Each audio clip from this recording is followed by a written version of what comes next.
Kayla, thank you for the dream interpretation request. I'm happy to be able to get to it today for you and give you some answers to something that you say that you've had since you were a kid. So hopefully we can talk about this and get some insight into what your mind's been trying to tell you for this many years. As I always do, I'm going to read your submission and then I'll tell you a little bit about what I think might be going on, kind of how I'm interpreting the symbols, and I'll let you go from there. Okay, Kayla, here we go. It's a reoccurring night terror that I've had since I was a kid. It starts out with me sleeping on a cold night, but I wake up from feeling a strong heat. I run to the door to see what's going on, but the handle starts glowing red. I realize then and there that the house is on fire, and that I have no way of escaping because the room has no window. I scream and cry for help, but no one hears me. I burn with the house, and then I wake up in cold sweats, hardly able to breathe. So one little caveat here before we jump into the symbolism. There's a whole segment of dreams called physical dreams, and these can be representations of something that's happening physically in your body that is communicated through your dreams. So like I've said before, sometimes people who have trouble with sleep apnea, which is where you can't breathe in your dream, they'll dream of drowning or they'll dream of suffocating, like being in space without a space helmet. Some people who have fevers will have dreams about fire. And it's the dream about fire isn't necessarily emotional. It's about the body's experience of being hot, right? So with this, if you're waking up in cold sweats, hardly able to breathe, that could be emotional, and I'm going to give you the emotional interpretation, but I just want to say you might want to check with your doctor. Maybe you've got a fever, maybe you're having trouble sleeping, maybe the room is too warm while you're sleeping, and that could be kind of the symbol of what's going on. So I just want to put that out there for you to think about. Maybe try having the room a little colder, sleeping with a little bit less like heavy quilts, something like that. But let's get to the emotional interpretation. The emotional interpretation is going to be the house. Always, we kind of start there because the house is sort of the environment that you find yourself in. House is going to be a symbol for the psyche. That's going to be your mind. You live inside your skull, your brain, which is the house that your person lives in. And so the house is a symbol for that. It's a symbol for the way that you're kind of interacting with the world, particularly from your psyche. Now, you're sleeping in the dream, and it's on a cold night, but you wake up from feeling a strong heat.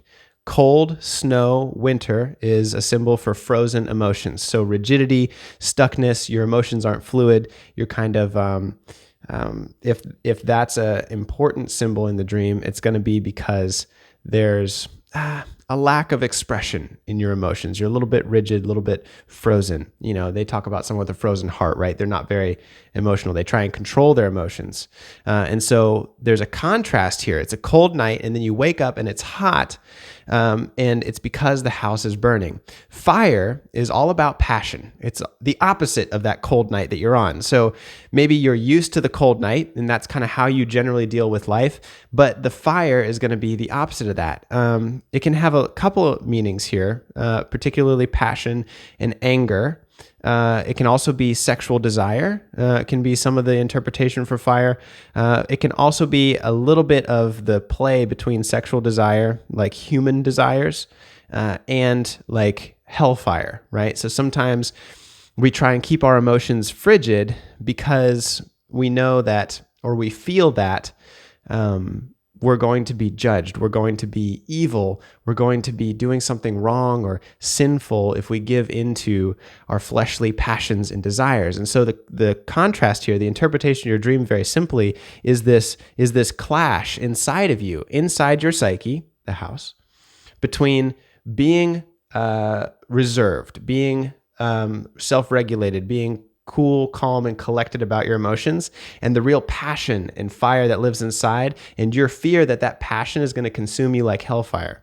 The reality is there's nothing in you that is inherently bad, right? Emotions are not bad by themselves. Actions are bad. And there are people who engage in very bad actions that hurt people, but there's nothing about you, Kayla, by yourself that is bad. People get angry, and there's ways to vent anger.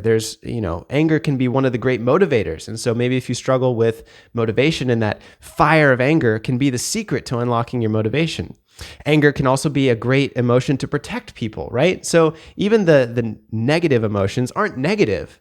They are what inspire us. They're what drive us. They're what make us humans. Without sadness, happiness would have no sweetness. I know you've heard many sayings like that. And so this is the contrast here.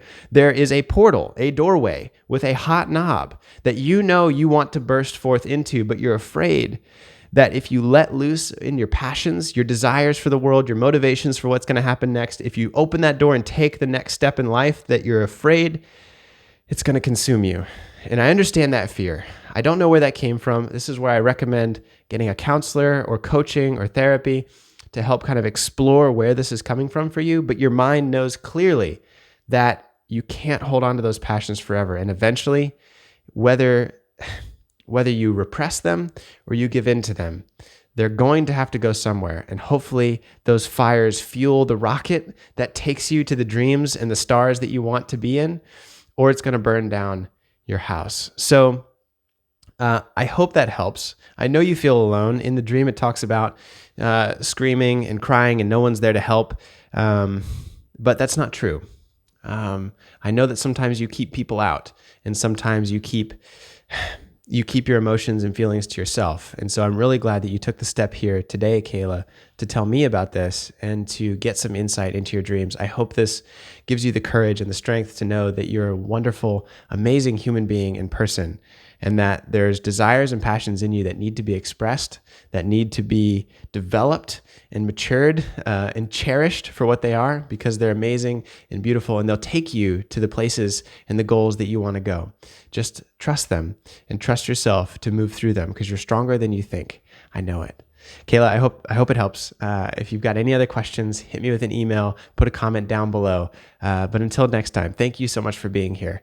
I'll talk to you again very soon. Peace.